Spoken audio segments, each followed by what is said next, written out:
July 17, 1983, New Delhi. An anonymous letter arrives at the offices of the Patriot, an Indian newspaper.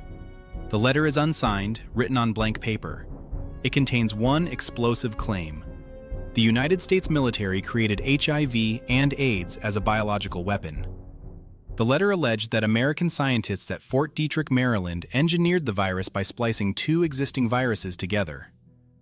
Within hours, the Patriot publishes the story. Within days, it spreads across Indian press. Within weeks, it reaches Moscow. But the Patriot's editors had no way of knowing they weren't breaking news. They were delivering a payload. This anonymous letter was no accident. It was the opening move in Operation Infektion, a coordinated Soviet disinformation campaign designed by the KGB to turn the world against America. And it would become one of the most successful lies of the 20th century. The government would maintain perfect secrecy about what was happening. Diplomats would sicken without understanding why. The institution designed to protect them would choose concealment over disclosure. This is the story of that operation and the institutional silence that made it possible. The timing was perfect and deliberate. In 1983, the United States was terrifying. The Soviet Union was losing the Cold War. American weapons were advancing. American culture was spreading. American technology was reshaping the world. Moscow needed a new weapon. That weapon was fear. AIDS was still mysterious. Doctors didn't understand it. People were dying without explanation.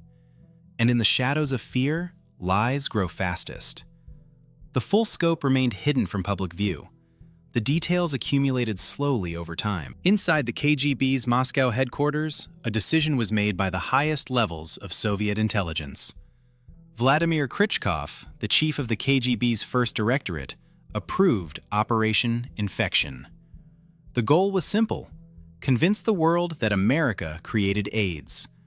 If people believed America was capable of biological genocide, they would lose faith in American medicine, American science, American leadership itself. The understanding of this crisis evolved only gradually. The full scope remained hidden from public view. The details accumulated slowly over time. Moscow couldn't do it alone. They needed help. So they turned to their closest ally, the Stasi, East Germany's secret police. The Stasi had something the KGB needed: plausible deniability. If the lie came from Moscow, people would dismiss it as Cold War propaganda. But if it came from a scientist, from research, from peer-reviewed evidence, that would be harder to ignore. The full scope remained hidden from public view. The details accumulated slowly over time. In East Berlin, the Stasi found what they needed: Jakob Segal, a respected biophysicist. Segal had credentials. He had published papers. He had a laboratory. But Segal had no idea what he was about to become. The Stasi didn't tell him they were creating disinformation. Instead, they secretly collaborated with him, feeding him false premises and manufactured data, helping him develop a paper claiming he had discovered how American scientists engineered HIV at Fort Detrick. Segal's paper was meticulously crafted. It contained technical language. It cited real scientists. It described actual genetic sequences. But the conclusions were lies.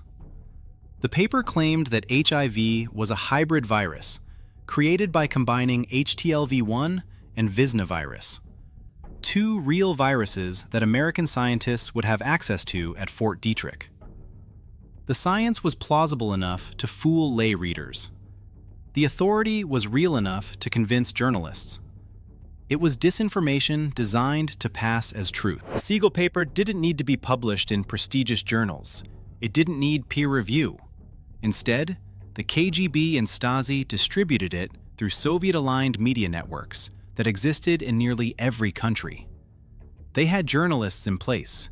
They had sympathetic editors.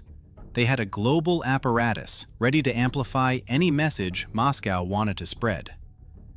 The understanding of this crisis evolved only gradually. The full scope remained hidden from public view. The details accumulated slowly over time. The KGB's disinformation playbook was elegant in its simplicity. First, plant the story in a source that seems independent, like an Indian newspaper with no obvious Soviet ties. Second, create scientific evidence that looks legitimate to non-experts. Third, amplify it through Soviet media. Fourth, let the target population spread it themselves through fear and natural curiosity. By the time people realized they were sharing a lie, it was already everywhere. The details accumulated slowly over time. The campaign found its most receptive audience in Africa. The continent was devastated by the AIDS crisis. Governments were overwhelmed. Healthcare systems were collapsing. And into that despair, the Segal paper arrived like a match near gasoline. If America created AIDS, then America was responsible for the deaths. If America created AIDS, then maybe there was a cure being hidden. The lie offered a target for anger. The details accumulated slowly over time. By the mid-1980s, the lie was spreading even through Western media. Some journalists investigated it seriously, trying to determine if there was any truth to the claims. Others reported it without verification. Some people believe, or allegations that, giving the disinformation the appearance of legitimacy through sheer repetition. The very act of discussing the claim amplified it. These consequences would ripple forward through subsequent decades.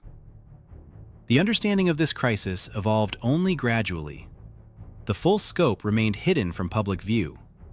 The details accumulated slowly over time. On September 15, 1987, Dan Rather, anchor of the CBS Evening News, delivered a report that would become infamous. CBS had investigated claims that the Soviet Union was spreading stories about America creating AIDS. But in reporting on the Soviet disinformation campaign, Rather actually aired the disinformation itself, describing Fort Detrick, mentioning the Segal paper, repeating the basic claim that AIDS might have been engineered. Millions of Americans heard it on the nation's most trusted news broadcast. This became a trap that would repeat for decades. When you explain why something is false, you're repeating it. When you debunk a lie on a major platform, you're amplifying it to people who never heard it. CBS intended to discredit Soviet disinformation. Instead, they spread it to 25 million viewers.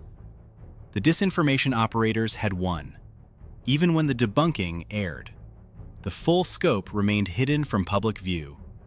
The details accumulated slowly over time. George Shultz, the U.S. Secretary of State, had enough. In 1987, Shultz confronted Mikhail Gorbachev directly about Operation Infektion.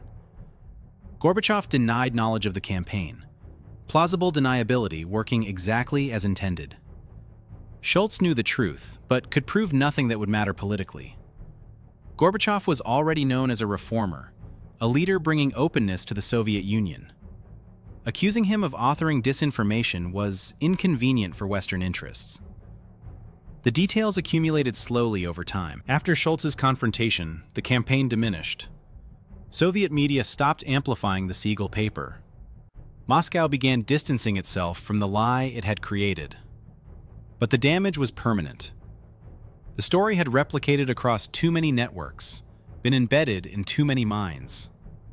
Unlike a virus that can be stopped, a false idea, once released, continues to propagate without a source directing it. The understanding of this crisis evolved only gradually. The full scope remained hidden from public view. The details accumulated slowly over time. In 1991, the Soviet Union dissolved. The Cold War ended. Operation Infektion officially ended. But the disinformation it planted didn't end. It had embedded itself into communities, especially in Africa and among African Americans. The lie had become self-sustaining. No Soviet operation was needed anymore. People believed it. They taught their children to believe it. They shared it without any direction from Moscow. The full scope remained hidden from public view. The details accumulated slowly over time. In 2005, the Pew Research Center conducted a poll. They asked African American respondents whether they believed HIV was created by the U.S. government. The results were shocking. 50% said they believed HIV was created in a laboratory by the US government. Some even believed it was a deliberate attempt to eliminate black people. The Segal paper had been thoroughly debunked. The KGB no longer existed. And yet the lie had captured half of a major demographic, 22 years after Operation Infektion officially ended. Understanding why 50% of African Americans believed this lie requires understanding history. The US government had actually conducted unethical medical experiments on black people. The Tuskegee syphilis study, forced sterilizations, and decades of medical racism. When the Segal paper arrived, it wasn't landing on blank slate. It was landing on a foundation of legitimate historical grievance. The disinformation exploited real distrust. The understanding of this crisis evolved only gradually. The full scope remained hidden from public view. The details accumulated slowly over time. Disinformation doesn't succeed by convincing people of something completely new. It succeeds by offering an explanation for something people already doubted. The lie about AIDS didn't create distrust of American government. It channeled existing distrust, gave it a target, gave it apparent evidence. This is why the best disinformation doesn't argue, it explains. It answers questions people are already asking. The understanding of this crisis evolved only gradually. The full scope remained hidden from public view. The details accumulated slowly over time. Why Fort Detrick? Because it was real. Fort Detrick, Maryland is a real US military facility that does biological research. This was crucial to the disinformation's credibility. The Segal paper didn't invent a secret lab. It pointed to an existing place and said, that's where it happened. Reality became the stage upon which lies could perform. Every detail confirmed by reality made the lie more believable. The details accumulated slowly over time. The Segal paper contained real scientific vocabulary, recombinant DNA, genetic sequencing, viral splicing. To a non-scientist, this sounds authoritative. Scientists who reviewed it could identify the logical flaws and unsupported claims. But the Segal paper wasn't designed for scientists. It was designed for journalists, politicians, and ordinary people who would accept technical language as evidence of credibility. The lie worked precisely because it was technically incomprehensible to most people. The details accumulated slowly over time. Why plant the story in the Patriot, an Indian newspaper? Because it was geographically distant from both the KGB and the claim's target. When the story reappeared in Western media, it seemed to have come from independent sources. Journalists could claim they weren't repeating Soviet propaganda, they were reporting what Indian press had already published. The geographic distance made the disinformation more credible. It disguised the source. The details accumulated slowly over time. Disinformation spread to at least 80 countries and was translated into more than 30 languages. Each country had slightly different variations, adjusted for local fears, local politics, local grievances.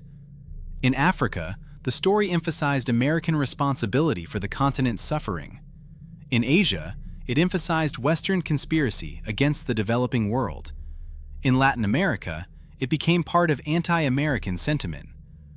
The lie was flexible. It adapted to local conditions like a virus adapts to new hosts. The Soviet Union controlled its media completely. TASS was the state news agency. Pravda was the party newspaper. Radio Moscow broadcast worldwide. This gave the KGB a direct pipeline to influence. They didn't need to convince journalists. They could simply tell their media outlets what to publish. This apparatus didn't exist in Western democracies, but the disinformation still spread. It just required journalists to do the work voluntarily. The details accumulated slowly over time. Western journalists didn't need to be recruited by the KGB to spread Operation Infektion. Some were sympathetic to the Soviet perspective. Some were skeptical of the US government for legitimate reasons. Some simply followed journalistic instinct. If the Soviet Union is spreading a story, that's newsworthy. So they reported it. They analyzed it. They debated it. Each news report amplified it further. The disinformation succeeded because it exploited the normal functioning of a free press. American intelligence agencies monitored Operation Infektion from the beginning. They tracked the disinformation spreading through Soviet media. They analyzed the Segal paper. They knew it was KGB created. But intelligence knowledge and the ability to stop a global phenomenon are very different things. You can identify a disease, but that doesn't mean you can cure it. By the time the US government acknowledged Operation Infektion, the lie had already infected the global information ecosystem. The United States had spread disinformation during the Cold War. American intelligence agencies had planted false stories, funded propaganda, influenced media outlets.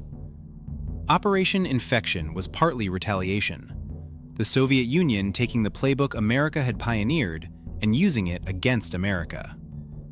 The disinformation succeeded, not because it was original, but because both superpowers knew how to run information warfare. Neither had clean hands. The full scope remained hidden from public view. The details accumulated slowly over time. Fast forward to 2016, 2020, 2024. The same playbook is running.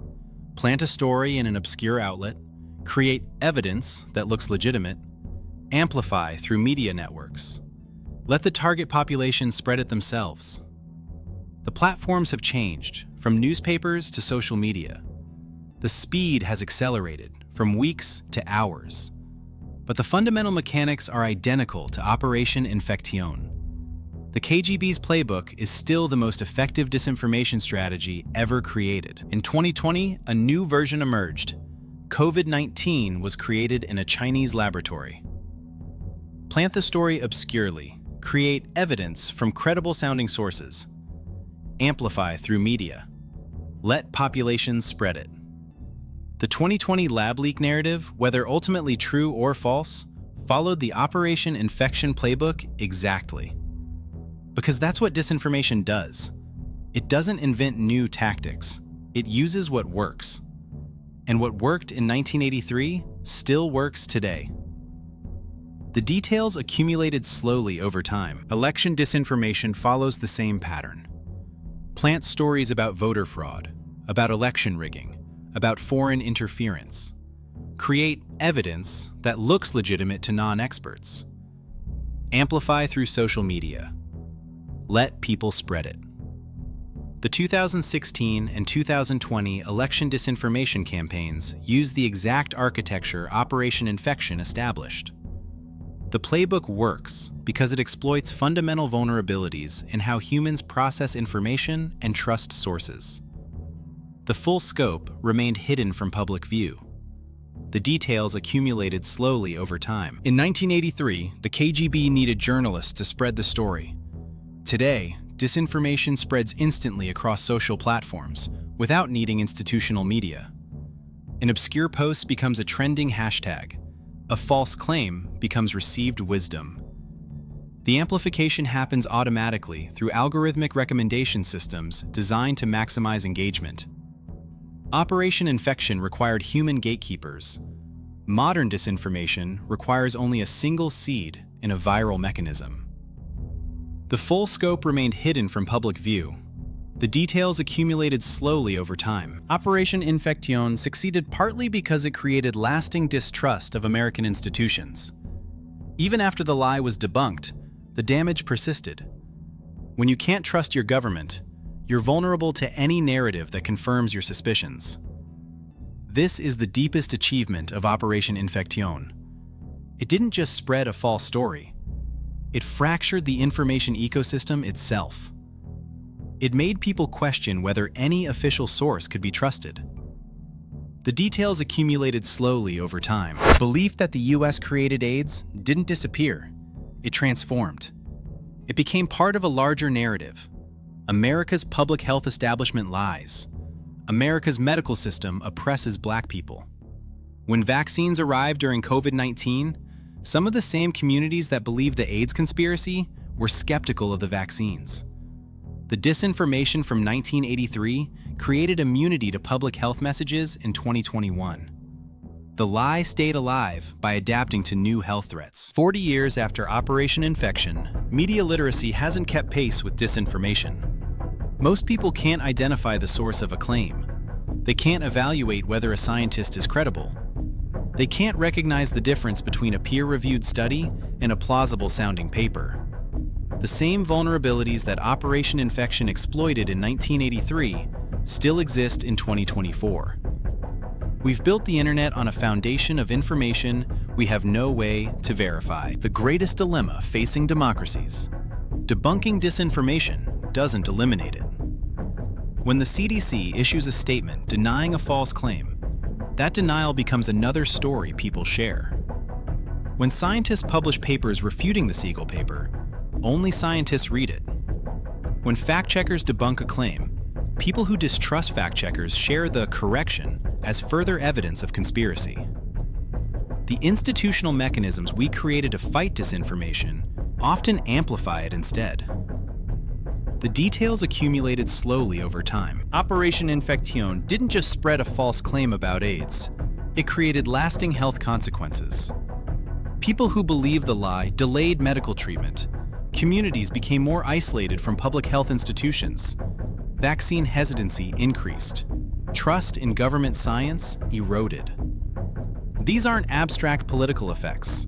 These are deaths. These are illnesses. These are people who suffered because they didn't trust a health system that was trying to help them. The disinformation's casualties extended far beyond the 1980s. Nations need what might be called an information immune system, the ability to identify and isolate disinformation before it spreads. This requires source verification, institutional transparency, media literacy, critical thinking. These are skills and systems that take decades to build and only take minutes to destroy. Operation Infektion demonstrated that a sophisticated disinformation campaign can overwhelm normal informational defenses. No country has successfully built immunity against it. The details accumulated slowly over time. 40 years later, we're still using the same disinformation playbook the KGB created.